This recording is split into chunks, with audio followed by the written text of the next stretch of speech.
Bueno, primero le quiero agradecer el haber aceptado la entrevista, para nosotros es un honor.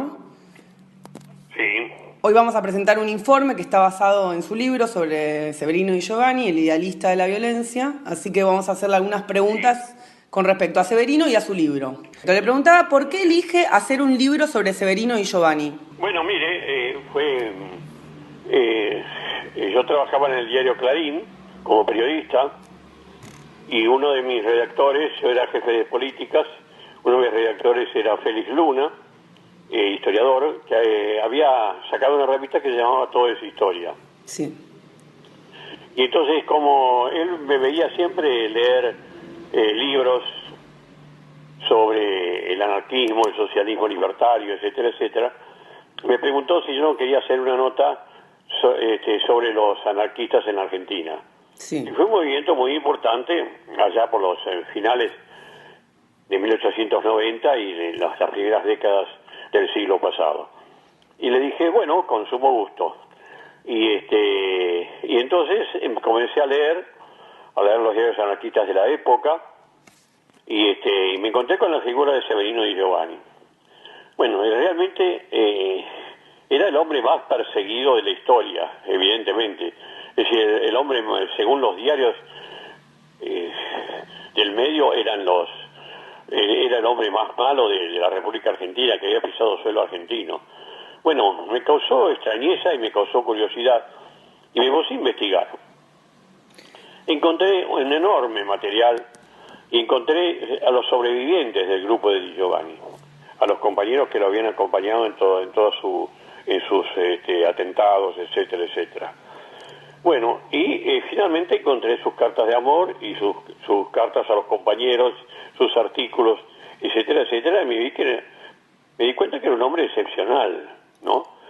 Que él estaba convencido que solamente a la violencia del sistema solamente se lo podía vencer con el sistema de abajo, con la violencia de abajo. Es decir, usar las armas contra las armas. Totalmente. Y así, bueno, y él se fue haciendo atentado con atentado, etcétera, etcétera, pero al mismo tiempo con el dinero que ganaba en los asaltos que hacía a los bancos, publicaba libros de la teoría anarquista, publicó toda una colección de libros y sostenía una revista, la revista Cúlmine. Y vivía sencillamente. Vivía entonces siempre preparando atentados contra los jerarcas, contra los policías, etcétera, y también vivía escribiendo, vivía aprendiendo y vivía editando libros. Me di cuenta de que era un hombre realmente distinto, muy distinto, y que nada tenía que ver con las crónicas policiales, que lo llamaban que era un asesino sangriento, que lo hacía porque le gustaba ver la sangre, etcétera, etcétera. Fue como una especie de... Fue como una especie de alguna manera de reivindicación, ¿no? De este personaje que fue tan vapuleado socialmente también. Claro, sí, de ponerlo bien en el justo lugar de lo que era. Es decir, yo allí en mi libro describo todos los grandes actos voluntarios de él, pero al mismo tiempo sus defectos, ¿no? Sí, Es un absolutamente. hombre maravilloso que se pierde en la violencia. Es un hombre realmente un idealista como pocos, pero se pierde en la violencia. Es decir, eso también hay que medirlo, ¿no? Por ejemplo, cuando él pone una bomba en el Banco de Boston después de la muerte de Sacco y Vanzetti, y aquellos dos héroes anarquistas que son puestos en la silla eléctrica por Estados Unidos, por los jueces de la justicia de Estados Unidos, siendo que eran absolutamente inocentes. Bueno, Severino Di Giovanni hace una venganza y hace, por ejemplo, un atentado en el Banco de Boston, un banco norteamericano. Y en ese atentado muere una empleada que nada tenía que ver con la culpa de Estados Unidos. Entonces, ahí es donde yo analizo cómo a veces la violencia también se equivoca, la muerte de inocentes. Cuando los mismos anarquistas le dicen a Severino Di Giovanni, ha muerto una inocente, él responde, no, en la sociedad no hay inocentes. Y la verdad que sí, hay inocentes. Bueno, es allí donde él lleva al extremo la interpretación de la violencia, ¿no? Sí, absolutamente. Le hago una consulta. ¿Por qué piensa que la Argentina fue el escenario político donde se desarrolló gran parte del anarquismo mundial? Bueno, porque se debe a las dos inmigraciones, a la inmigración española y a la inmigración italiana, donde el anarquismo era un movimiento fundamental en la clase trabajadora de ambos países. Y también en Rusia y en Polonia, donde de allí también vinieron inmigrantes, y bueno, y siguieron con esa teoría, siguieron con esa ideología en este país. El sindicalismo en gran parte en la Argentina fue anarquista, fue muy, muy importante, hasta empezar la década del 30. Absolutamente. Yo desde, sí. Sí, me preguntaba mientras leía su libro, ¿qué rol cumplieron los gobiernos argentinos, tanto democráticos como militares, frente al fascismo, ¿no? Porque Severino como que denuncia un poco la postura de los gobiernos radicales y luego de Uriburu, ¿no? Claro, sí, realmente los gobiernos argentinos no lo dijeron, pero simpatizaban con los regímenes fascistas. Había una especie de admiración por Mussolini y por Hitler.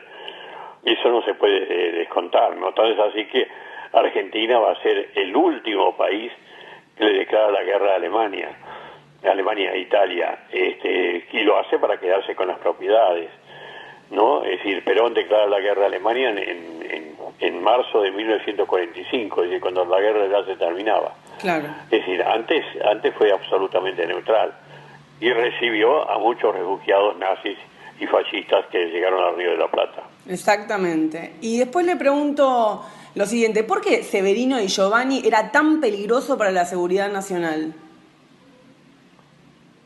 Bueno, es decir, eso por supuesto los diarios hicieron el gran teatro. Era, además unían a la palabra violencia con la palabra anarquismo. Es decir, el anarquismo en parte sí era violento, es decir, respondía a la violencia policial con la violencia de abajo. Pero estaba también el otro anarquismo, el anarquismo obrero, que realmente era maravilloso porque era absolutamente democrático, sostenía que todo tenía que resolverse en asambleas en la clase trabajadora. Ningún dirigente obrero podía durar más de 2 años como dirigente en el sindicato y después tenía que volver a las fábricas a trabajar. Bueno, tenían normas de una ética impresionante. Y entonces querían sacarse de encima, por supuesto, esa palabra anarquismo y querían terminar con el movimiento obrero anarquista. Por eso los presentaban como unos locos que tiraban bombas por todos lados y mataban chicos, ¿no? Claro, yo pensaba un poco como si en realidad también la peligrosidad de Severino, sobre todo, también tenía que ver con sus escritos, ¿no? Porque desarrolló muchos escritos muy interesantes, donde hablaba de muchas cosas, de la libertad de la mujer, de la libertad de los obreros. Sí, sí, realmente fue un adelantado. Por eso, cuando se analizan los escritos de él, se ve que era un hombre serio, se ve que era un hombre realmente muy, muy, muy ilustrado, que había leído mucho y que quería realmente un cambio humanitario, un cambio de los derechos humanos. Pero desgraciadamente eligió el camino de la violencia, es decir, a toda violencia contestarle con la violencia, ¿no? Sí, Y tal vez ese era un camino equivocado, como también tuvimos después nosotros las guerrillas, que realmente yo conocía muchos hombres maravillosos, como bueno, tantos habido amigos, queridos amigos, que perdieron la vida, como Rodolfo Walsh, por ejemplo. Bueno, que ellos también creyeron que la única salida era conquistar el poder a través de la violencia de abajo, ¿no? Y en eso tal vez se equivocaron, ¿no? Creo que hay que conseguirlo con la palabra, con el convencimiento, marchando, haciendo grandes manifestaciones. Todo eso lleva a un cambio en la sociedad y no las bombas ni los tiros. Sí, por ahí la historia no lo demostró de alguna manera. exactamente. Le hago una consulta porque hay algo que me llama la atención en Severino Di Giovanni, que es, a pesar de su accionar violento, él en varias oportunidades en su libro, usted muestra escritos donde él habla del amor. Yo pienso, ¿usted piensa que la finalidad de Severino Di Giovanni era el amor? Era el amor, sí, sinceramente era el amor. Lo demuestra en sus cartas de amor a su querida novia, a su querida amante. Y yo conseguí salvar las cartas de amor que Severino Di Giovanni le había escrito a Fina Scarfo, a América Scarfo. Me encantaría si nos cuenta la anécdota en la primera edición de mi libro están las cartas enteras. Son las mejores cartas de amor que yo he leído en mi vida. Además, hay que leerlas en italiano, ¿no? Claro, usted cuenta, ¿no? Usted, si le puedo pedir, si cuenta, por favor, cómo se acercó a América a usted y cómo le pidió y cómo fue, ¿no? El ministro Cora. Yo conozco la historia, pero me gustaría que nuestros oyentes también la conozcan de su voz. Bueno, yo había descubierto las cartas de amor de Severino Di Giovanni en el archivo de la Policía Federal. Lo tenían en una carpeta y ni ellos mismos sabían que estaba allí. Bueno, y cuando la conocí a América, bueno, yo logré sacarle fotocopia a todas las cartas, ¿no? Cuando la conocí a América, le dije que esas cartas estaban allí. Bueno, pasaron los tiempos, lo pedimos en todos los gobiernos, al ministro del Interior, y ninguno aceptó.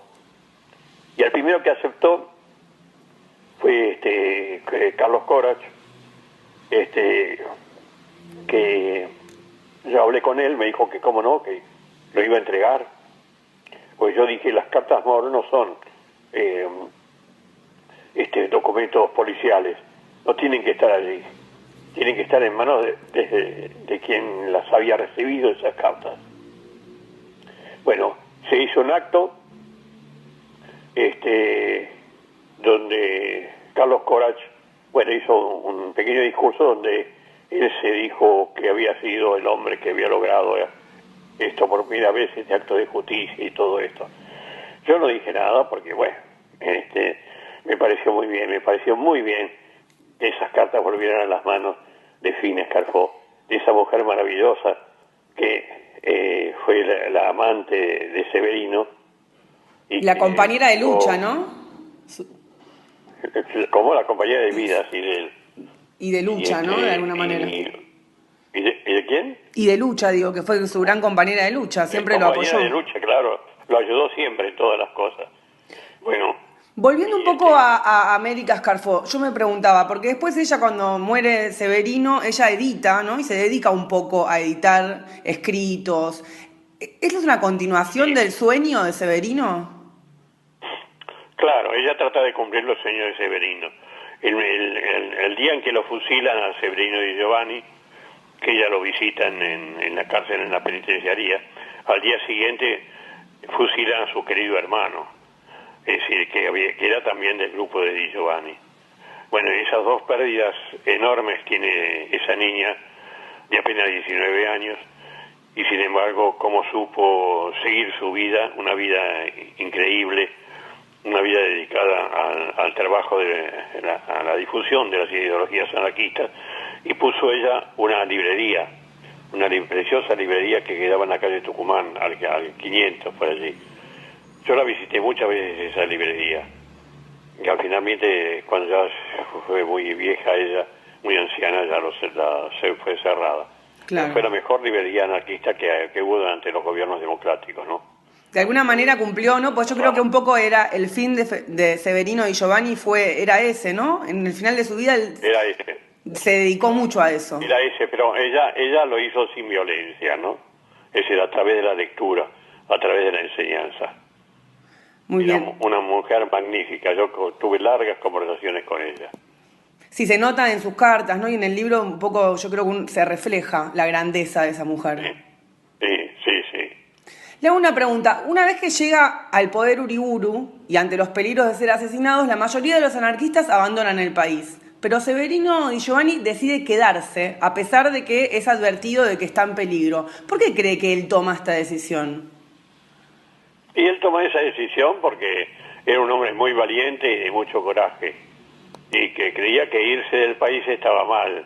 Había que seguir combatiendo, pese al gran peligro, pese a la dictadura militar, pese a que lo iban a perseguir a muerte a él y finalmente lo iban a tomar preso y hacerle ese juicio militar que es una ridiculez, y fusilarlo. Exactamente. Y él demostró al ser fusilado, qué valiente que fue, ¿no? Como le gritó. Sí, la entereza, ¿no? El día de su muerte. Sí. Y le hago una consulta más. El día que es apresado, Severino Di Giovanni va personalmente a entregar su edición a la imprenta, mientras que en general era un trabajo que hacía América por una cuestión de seguridad. Él ya sabía que las imprentas estaban fuertemente custodiadas por el gobierno militar y va igual. ¿Por qué hace esto, Severino? Y bueno, porque era un apasionado y él quería ver ese libro, él quería verlo, él quería publicarlo, y se jugó, se arriesgó, y bueno, fue descubierto por la policía, perseguido, herido casi muy gravemente, y inmediatamente se le hizo el juicio en la Penitenciaría Nacional, un juicio con militares, y se fue condenado a muerte y al día siguiente fue fusilado. Fue el final glorioso que tenía que tener Severino. Era como un final trágico, como un personaje romántico, como él fue, ¿no? Él fue un personaje exclusivamente romántico. Si pensaba... La vida como lucha por los pobres, como lucha por la igualdad, y enfrentando siempre el poder. Sí, pensaba también un poco en que usted también lo marca varias veces, en que, bueno, la única excentricismo que él podía llegar a tener fue que compró un traje negro y vestía traje negro y un sombrero de ala, y pensaba, ¿no?, que era como una especie de personaje de esa manera. Claro, exactamente, sí. Eso le gustaba, sí. Le gustaba. Bueno, era un poco la moda de la época, ¿no? Ah, muy bien. Sí, el traje negro y el sombrero de anchas alas, sí. Para terminar, a modo de cierre, me parece, pensaba, en la crónica de Roberto Art, Es visto morir, Roberto parece repudiar el espectáculo de la muerte de estas ejecuciones públicas. ¿Por qué piensa que la sociedad argentina celebraba la ejecución de los anarquistas de esa manera? Y bueno, son defectos de la sociedad argentina, como celebraba también la llegada de los dictadores, ¿no? Es decir, se llenaba la Plaza de Mayo cuando los dictadores ocupaban la Casa de Rosada, a aclamar a los dictadores que llegaban. Es raro, ¿no? Porque los anarquistas de algún modo siempre, digamos, defendieron los derechos de los trabajadores, derechos de los cuales el pueblo después goza. Claro, exactamente. Las primeras leyes sociales en la Argentina las lograron los anarquistas con sus movimientos muy valientes. Porque antes se los dejaba sin trabajo y no conseguían ningún trabajo más. Aquellos que hacían la huelga, por ejemplo. No había ninguna defensa para los trabajadores. Todas las leyes sociales las consiguieron esas luchas de los anarquistas y de los trabajadores en general a través de la fuerza. Bueno, y sinceramente, pero en la Plaza de Mayo los que aplaudían, los que iban a ver a morir a Severino Di Giovanni, era la gente del barrio norte, ¿no? Claro, no el pueblo, digamos. Y de los barrios bien, pero no eran los obreros, ¿no? Y a modo de terminar, y me parece que es como el cierre de la nota, ¿qué es el anarquismo hoy? Bueno, para mí el anarquismo hoy es la ideología política más hermosa, romántica y limpia que hay, ¿no? Es decir, lograr la igualdad, pero en libertad, jamás una dictadura militar, ni jamás ninguna dictadura de ningún tipo, ninguna dictadura del proletariado tampoco. De ahí la enemistad con el comunismo, y el comunismo siempre pidió la dictadura del proletariado. El anarquismo no, jamás una dictadura. Jamás. Jamás alguien delante de los demás mandando, sino todo resolverse en asamblea. Ningún dirigente puede durar más de un año en su cargo, después tiene que volver al trabajo y ser reemplazado por otro. Es decir, la comunidad, la cosa conjunta, común, y no mandada desde arriba. ¿Podríamos decir un poco que el anarquismo es el amor? Es el amor y es el idealismo de la igualdad, de la comprensión entre todos, de la amistad, de la bondad, de la generosidad. ¿Usted piensa que a la sociedad le falta evolucionar para eso? ¿O cree que... ¿Usted piensa que la sociedad, le pregunto si usted piensa que a la sociedad le falta evolucionar o siente que el hombre está preparado para el anarquismo? No, la sociedad realmente está muy retrasada en ese sentido. Pero hay que ser optimista, hay que pensar que finalmente vamos a lograr la paz eterna como soñaba el filósofo Kant, lograr la paz eterna, acabar con las armas, acabar con las guerras, acabar con las enemistades, acabar con la violencia. Eso es el único futuro de la humanidad, no tiene que haber otro, pero es un sueño. Bueno, que así sea realmente, es creo un sentimiento que tenemos varias personas. Le agradecemos muchísimo la nota, sabemos que está en Alemania y que tuvimos que combinar bastante los horarios, pero para mí fue un placer. Lo mismo digo, muchísimas gracias y sigan así. Hasta pronto. Hasta pronto. Buenas tardes. Adiós.